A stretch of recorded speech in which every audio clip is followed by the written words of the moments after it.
क्योंकि पार्ट 2 वाले स्टूडेंट्स ने अभी तक कंप्लीट सिलेबस कवर नहीं किया होता। सेम गोज विद प्यास। प्यास ने भी जो टेस्ट 1 कंडक्ट करवाया वो बिल्कुल बेसिक था। अब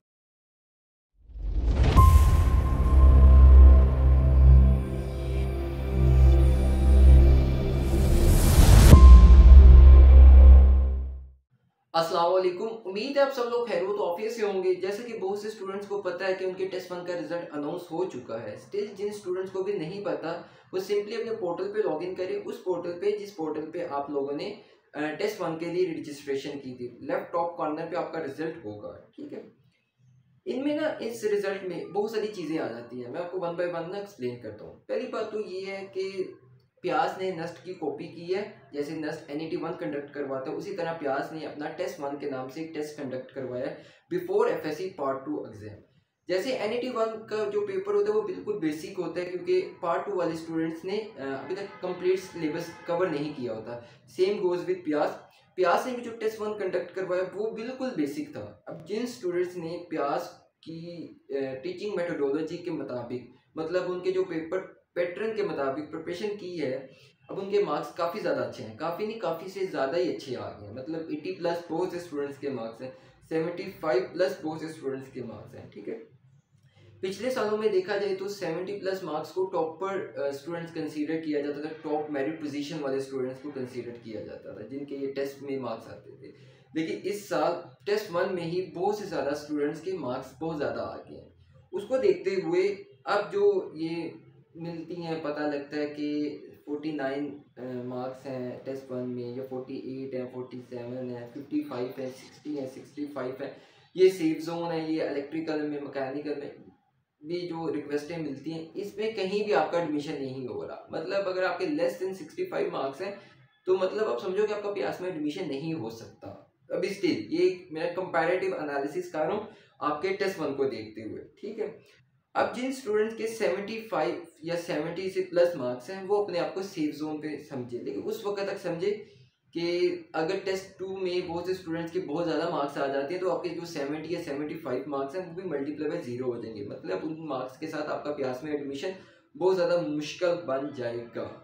इन चीज़ों को देखते हुए जिन स्टूडेंट के 70 से प्लस मार्क्स हैं वो कोशिश करें कि वो टेस्ट 2 या टेस्ट 3 में से किसी एक टेस्ट में अपीयर हो जाएं और मार्क्स ज़्यादा गेन करने की कोशिश करें। और जिन स्टूडेंट्स के 70 से लेस देन मार्क्स हैं वो कोशिश करें कि वो टेस्ट 2 और टेस्ट 3 दोनों में अपीयर हो और कोशिश करें कि 70+ गेन करें, ठीक है।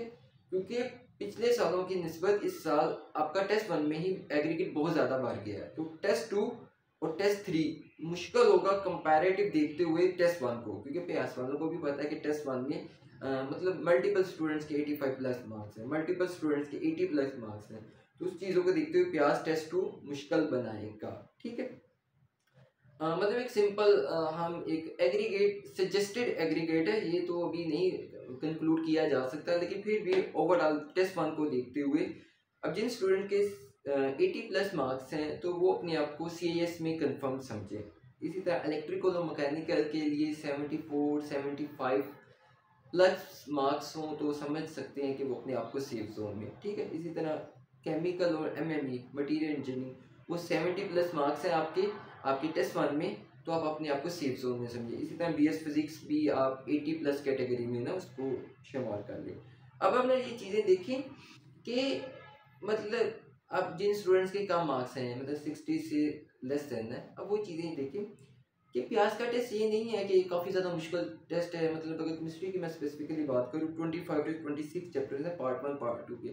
अब उसमें ये नहीं होता कि आपने मतलब वो सारी चीज़ें याद कर लेंगे, वो सारी चीज़ें पढ़ के चली जानी है। मतलब सिलेक्टिव चीज़ें होती हैं। प्यास ये नहीं होता कि उसका सारा आपने चीज़ें दी, सिलेक्टिव चीज़ें आपने करनी होती हैं। इसी तरह फिजिक्स की अगर बात करूँ तो मतलब आपके 20-21 चैप्टर्स आ जाते हैं। मतलब उसमें ये नहीं होता कि आपने पूरे कंसेप्ट को रिवाइज करें, सारी चीज़ें करें।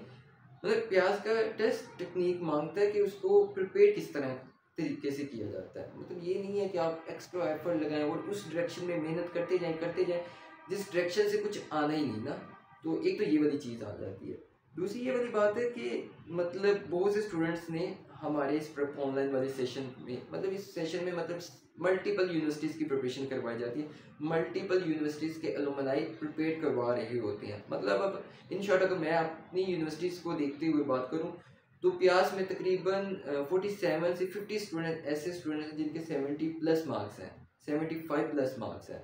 मतलब उन मेरिट को देखते हुए कंक्लूड यही किया जा सकता है कि जो 70 प्लस वाले स्टूडेंट्स हैं उनका ही एडमिशन प्यास में कंफर्म होता नज़र आ रहा है। और जो ये प्रेप ऑनलाइन है बेसिकली इसमें ना आपके पास ना नोट्स प्रोवाइड किए जाते हैं। अब notes in the form of physics की हो जाती हैं, केमिस्ट्री की हो जाती हैं, मैथ की हो जाती हैं, आपके पास इंग्लिश की हो जाती है, आपके पास कंप्यूटर की हो जाती है। अभी जो एक पंजाब टेक्स्ट बोर्ड की बुक है, अब केमिस्ट्री में आपके पास 26 चैप्टर्स हैं, वो देखते सारी ना आपको मतलब वो अच्छी फीलिंग्स नहीं है, मतलब इतनी ज़्यादा डीप लाइन है, उसको इस तरह से प्रिपेयर भी नहीं करना।